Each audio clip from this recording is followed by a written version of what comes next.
Hello students, अस्सलाम वालेकुम। उम्मीद है आप सब खैरियत से होंगे। हमने सेकेंड ईयर मैथमेटिक्स के लास्ट लेक्चर में 10 इयर्स के 2015 के सारे MCQs कर लिए थे। आज हम करने के लिए जा रहे हैं 2014 के MCQs। देखते हैं कि MCQ नंबर 1 क्या है, इसमें हमसे क्या पूछा जा रहा है। तो स्टार्ट करते हैं सॉल्यूशन MCQs नंबर 1। जैसा कि मैंने आपको पहले भी बता चुका हूं कि मैं MCQs के जो ऑप्शंस हैं वो नहीं लिखवाता, क्योंकि उसमें मेरा बहुत टाइम ज़ाया हो जाता है। तो ऑप्शन आपने देखने होंगे, अपने 10 इयर्स खोलें। आप सारे बच्चों के पास 10 इयर्स हैं, आप उनमें ऑप्शन में देखिएगा। आपको जो मेरा काम क्या है कि मैं आपको करेक्ट आंसर लिखवा दूँ। तो पार्ट नंबर 1 है magnitude of the vector A = 3i - j + 2k।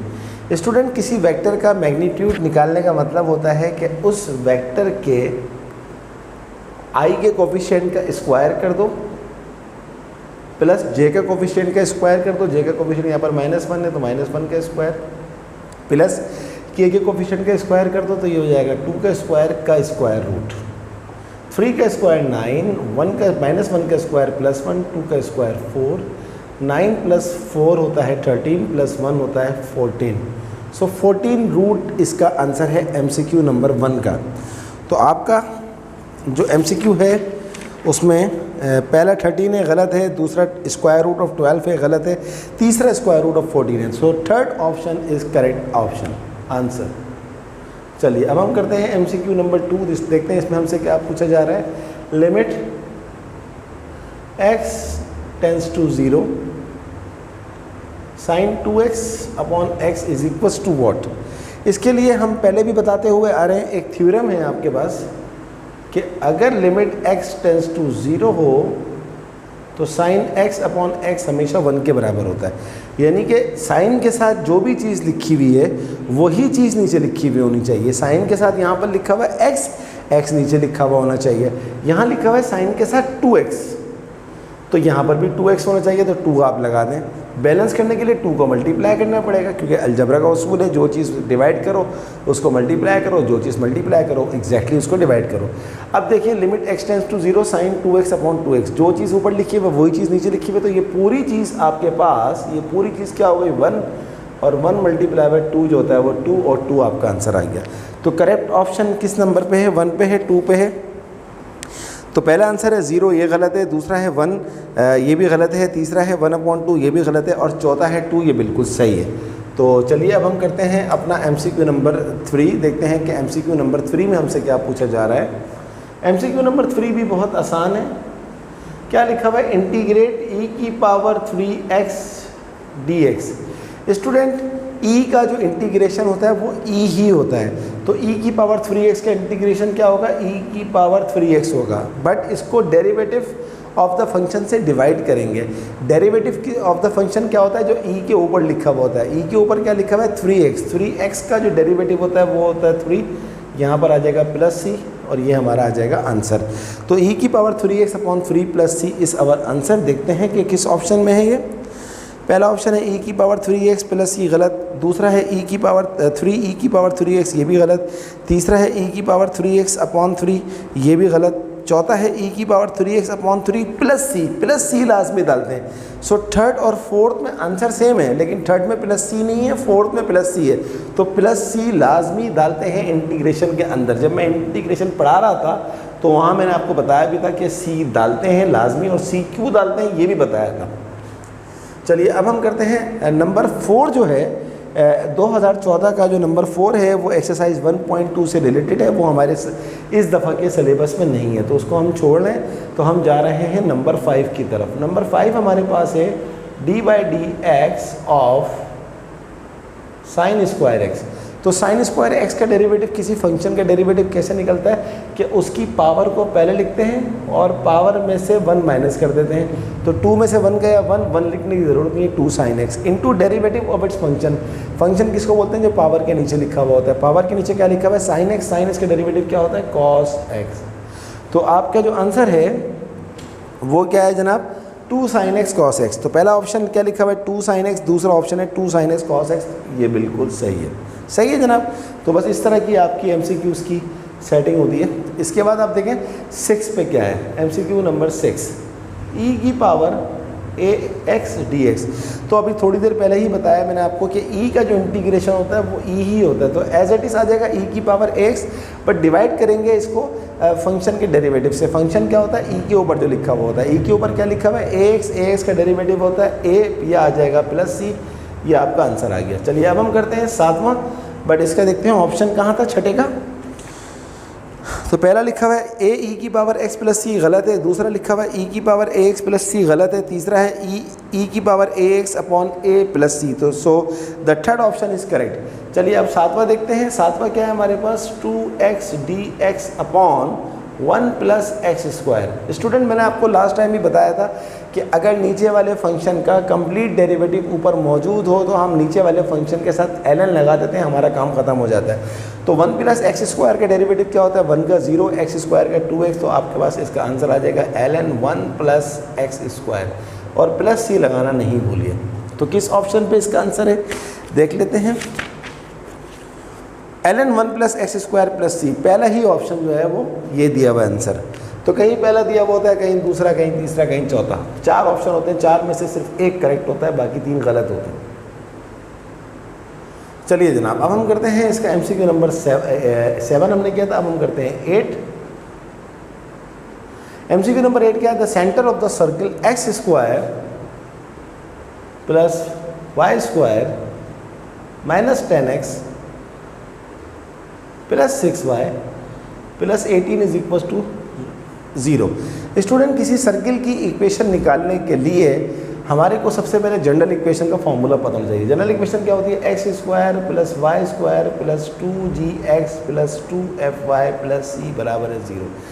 अब आप सबसे पहले g और f की वैल्यू निकालें। यहाँ पर x के साथ में क्या लिखा हुआ है, 2g, और यहाँ पर ऊपर वाले में x के साथ में क्या लिखा हुआ है, -10, तो 2 5 10, तो g आपके पास आ गया -5। इसी तरह यहाँ पर y के साथ में क्या लिखा हुआ है, 2f, यहाँ पर y के साथ में क्या लिखा हुआ है, 6, तो 2 3 6, f का वैल्यू आपके पास आ गया 3। तो जनरल इक्वेशन का जो सेंटर होता है इसका फॉर्मूला क्या होता है, ये जब मैंने आपको एक्सरसाइज 7.1 बताई थी तो मैंने आपको बताया था, एक दफ़ा फिर बता रहा हूँ, -g -f होता है सेंटर। तो g तो ऑलरेडी माइनस में है, तो माइनस प्लस हो गया, और f जो है वो माइनस में है, यहाँ पर f जो है प्लस में है, तो ये हो गया -3। तो 5 - 3 should be the correct answer. तो क्या आंसर आ रहा है जनाब इसका, किस ऑप्शन पे आ रहा है, पहला 10 - 6 से गलत है, दूसरा -10 6 से गलत है, तीसरा है 5, -3 बिल्कुल सही है। 5, -3 100% करेक्ट। चलिए जनाब अब हम करते हैं इसका MCQ नंबर 9 नहीं है। 9 क्यों नहीं है जनाब, इसलिए कि 9 जो है वो एक्सरसाइज 3.3 से रिलेटेड है, 3.3 हमारे कोर्स में नहीं है, तो 9 छोड़ दीजिए, 10 पर आ जाए।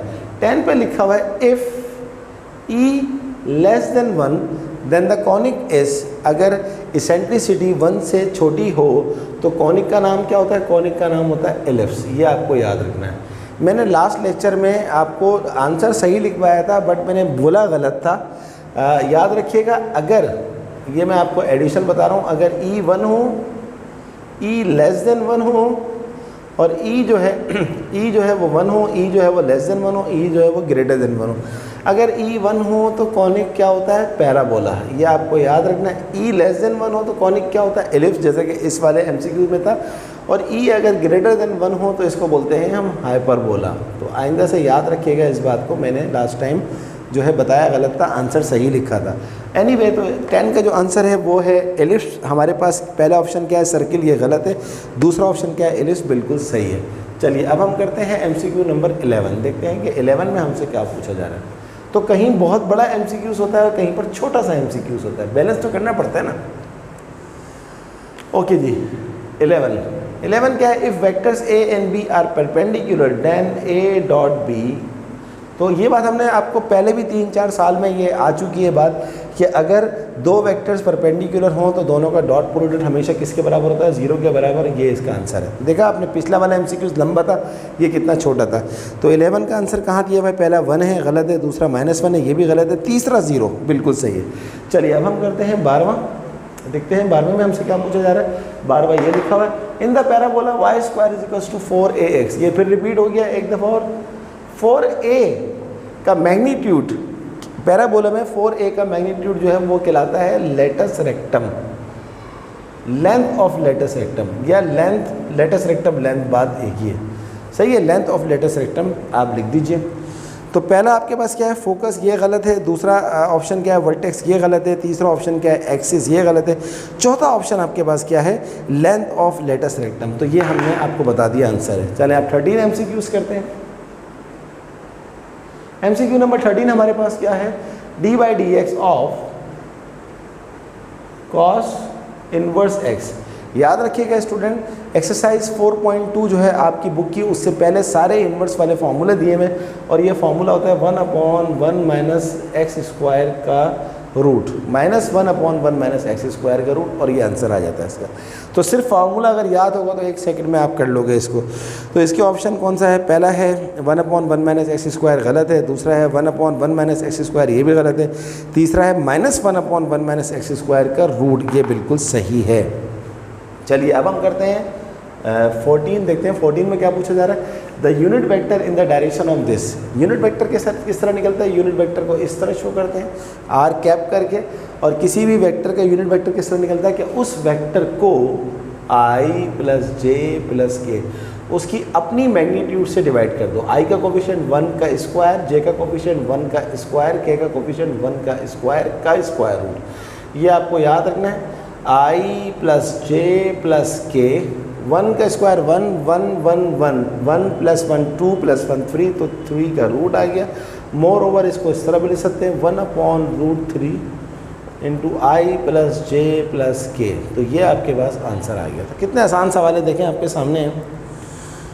तो पहला ऑप्शन 1 गलत है, दूसरा ऑप्शन √3 गलत है, तीसरा ऑप्शन है 1/√3 × i + j + k बिल्कुल सही है। तो थर्ड ऑप्शन जो है इसका वो बिल्कुल सही है। चलिए अब हम करते हैं MCQ नंबर 15, देखते हैं कि 15 में हमसे क्या पूछा जा रहा है।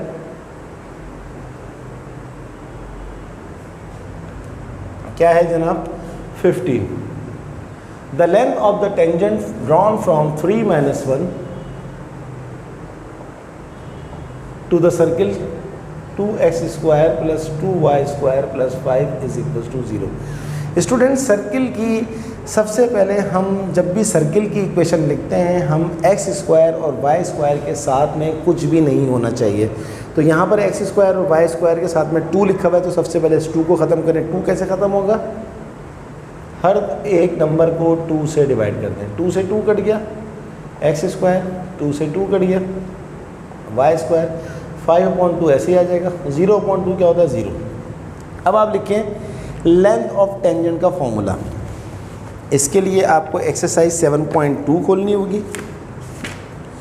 ये मैंने खोल दी है 7.2। 7.2 में बाकायदा आपके पास एक जो है वो फॉर्मूला है, पेज नंबर 253 पे। क्या फॉर्मूला है, लेंथ ऑफ टेंजेंट का लेंथ बराबर है x1 का स्क्वायर + y1 का स्क्वायर + 2gx1 2fy1 + c, और इस पूरे के ऊपर आ जाएगा रूट। तो ये आपके पास है। तो L = ये जो होता है पॉइंट, ये होता है x1 और y1। तो x1 क्या है हमारे पास 3 का स्क्वायर + y1 हमारे पास क्या है -1 का स्क्वायर + 2gx1। g तो यहाँ पर है ही नहीं, आप देखें g क्या होता है, कोफिशिएंट ऑफ x, x यहाँ पर है ही नहीं, तो ये हो जाएगा 0 + 2fy1। f क्या होता है, y का कोफिशिएंट, y यहाँ पर है ही नहीं, तो ये 0 आ गया, + c कांस्टेंट यहाँ पर क्या है 5/2, और इस पूरे के ऊपर लगा दें आप रूट। तो लेंथ आ गई 3 का स्क्वायर 9 -1 का स्क्वायर 1, 0 0 ख़त्म हो जाएगा, + 5/2। L = 9 और 1 10 + 5/2 का रूट। 2 10 20, 20 और 5 कितना होता है 25/2 का रूट, और 25 का रूट क्या होता है 5, और 2 का रूट जो होता है √2। तो 5/√2 इज़ द करेक्ट आंसर। अब देखते हैं ऑप्शन में कहाँ दिया हुआ है। पहला ऑप्शन दिया हुआ है 10.5 का रूट गलत है, दूसरा ऑप्शन है 12/5, ये भी गलत है, तीसरा ऑप्शन है 25/2, ये भी गलत है, चौथा ऑप्शन है 5/√2 जो हमारा आ रहा है। तो ये बड़ा अच्छा MCQs था, ये करने में मुझे बहुत मज़ा आया।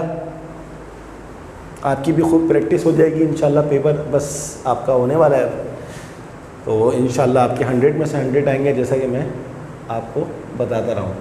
चलें, number 16, the equation of the circle with centre 0 0 and radius r। ये तो इंतहाई आसान एमसीक्यू से क्या है, सर्किल की इक्वेशन जब सेंटर 0 0 हो और रेडियस r हो तो इक्वेशन होती है x² + y² = r², that's it. ये इसका आंसर आ गया, ये आपको याद होना चाहिए, 7.1 में मैंने पढ़ाया था। तो पहला ऑप्शन है x² + y² = 1, गलत है। दूसरा है x² + y² = 0, ये भी गलत है। तीसरा है x² = r², ये भी गलत है। चौथा है x² + y² = r²। So fourth option is correct. चलिए अब हम करते हैं 17 एमसीक्यूज़ नंबर 17 में हमसे क्या पूछा जा रहा है। 17 देखते हैं, ये लिखा हुआ है आपके सामने, the slope of the line 3x - 5y - 15 = 0। तो याद रखिएगा, मैंने पहले भी बताया था कि स्लोप लाइन के ज़रिए निकालने का फॉर्मूला होता है minus coefficient of x upon coefficient of y। Minus coefficient of x का मतलब क्या होता है, x के साथ में जो लिखा हुआ होता है। x के साथ में क्या लिखा हुआ है 3, ये माइनस जो है फॉर्मूले का है, upon coefficient of y। Coefficient of y क्या है, y के साथ में जो लिखा होता है कितना है -5, माइनस से माइनस कट गया, ये आ गया 3/5। सो 3/5 is the answer of 17 MCQs। तो पहला MCQs क्या है, 5/3 गलत है। दूसरा है -5/3, ये भी गलत है। तीसरा है -3/5, ये भी गलत है। चौथा है 3/5। तो फोर्थ जो है वो इसका करेक्ट आंसर है। चलिए अब हम करते हैं MCQs नंबर 18, ये भी हमने 17 किया था। 18 में हमसे क्या पूछा जा रहा है, d/dx ऑफ, यानी कि डेरिवेटिव निकालो किसका, sec² x का। तो किसी भी फंक्शन का डेरिवेटिव कैसे निकलता है, पहले पावर का निकलता है, पावर पहले लिखेंगे और पावर में से 1 माइनस गया, 2 में से 1 गया 1 आ जाएगा, और अब पावर के नीचे जो चीज़ लिखी हुई है उसका डेरिवेटिव, जिसको फंक्शन का डेरिवेटिव कहते हैं। तो sec x का डेरिवेटिव क्या होता है, sec x का होता है sec x × tan x। तो 2 sec × sec क्या हो जाएगा, sec² x × tan x। तो ये हमारा आंसर आ गया। So 2 sec² x tan x is our correct answer. तो पहला ऑप्शन है sec² x, गलत है। दूसरा ऑप्शन है tan x, ये भी गलत है। तीसरा है sec² x tan x, ये भी गलत है। चौथा है 2 sec² x tan x। तो चौथा option, fourth option is correct. चलिए अब हम करते हैं 19 MCQs। MCQ नंबर 19 करते हैं। MCQ नंबर 19 हमारे पास क्या है, इंटीग्रेट 1/1 + x dx। तो अभी थोड़ी देर पहले ही मैंने आपको बताया था इस वाले पार्ट में, पार्ट नंबर 7 में, कि किसी फंक्शन का डेरिवेटिव अगर ऊपर मौजूद हो तो हम ln के साथ उसका आंसर लिख देते हैं। तो 1 + x का डेरिवेटिव क्या होता है, 1 का 0, x का 1, तो इसका आंसर आ जाएगा ln 1 + x + c। बहुत ही आसान पेपर था ये तो 2014 का, इतने आसान आ रहा है। तो पहला है x + 1 की पावर 0 + c, गलत है। दूसरा है x + 1 की पावर -2 + c, ये भी गलत है। तीसरा है ln x + 1 + c, बिल्कुल सही है। तो so third option is correct. चलिए अब हम करते हैं इसका last MCQ 20, the length of major axis of the ellipse x² upon 16 + y² upon 9 = 1। Student, general equation of ellipse का जो फॉर्मूला होता है वो होता है x² upon a² + y² upon b² = 1। याद रखिएगा, ये जो पॉजिटिव वाला है और जो बड़ा वाला होता है उसको बोलते हैं हम मेजर एक्सिस। क्या बोलते हैं, मेजर एक्सिस। तो मेजर एक्सिस हमारे पास क्या है, a²। तो a² को जब कंपेयर करेंगे इसके साथ तो a² का वैल्यू क्या आ जाएगा, 16। तो a हमारे पास क्या हो जाएगा, स्क्वायर हटेगा तो उस साइड पर लग जाएगा 16 का रूट। 16 का रूट होता है 4। और याद रखिएगा जो एलिप्स होता है आपका, मैं आपको छोटा सा बना के दे देता हूँ एलिप्स। ये एलिप्स कुछ इस तरह का होता है। तो यहाँ से यहाँ तक की लेंथ a होती है और यहाँ से यहाँ तक की लेंथ a होती है। सो जो टोटल लेंथ होती है वो होती है 2a। तो जो उसने बोला length of major axis, length जो होगी मेजर एक्सिस की वो क्या हो जाएगी, 2a। अब 2 और a आपके पास कितना है, 4, 2 4 = 8, तो आपका आ गया आंसर 8। देखते हैं ऑप्शन में कहाँ क्या आंसर है। पहला 25 गलत, दूसरा 4 गलत, तीसरा 6 गलत, चौथा 8। तो 8 is our answer. So student, ये हमारे सारे MCQs ख़त्म हो गए। Hope you understand today's class, जिसमें हमने 2014 के सारे MCQs करें। अब इंशाल्लाह 2013, 12, 11, 10 के भी करेंगे। एग्ज़ाम से पहले ये सारे MCQs ख़त्म करने हैं, इनकी खूब प्रैक्टिस करें। कोई प्रॉब्लम हो कमेंट बॉक्स में लिखिए, मैं आपकी इंशाल्लाह ज़रूर हेल्प करूँगा। इसके साथ साथ आप सबसे रिक्वेस्ट है कि काइंडली अगर अभी तक आपने मेरे चैनल को सब्सक्राइब नहीं किया उसे ज़रूर सब्सक्राइब कीजिए, मेरी वीडियोज़ को लाइक कीजिए, अपने तमाम दोस्तों को शेयर कीजिए और उनको भी कहें कि देखते रहें math with sir Asim. Okay student, अगली क्लास तक के लिए अल्लाह हाफिज़।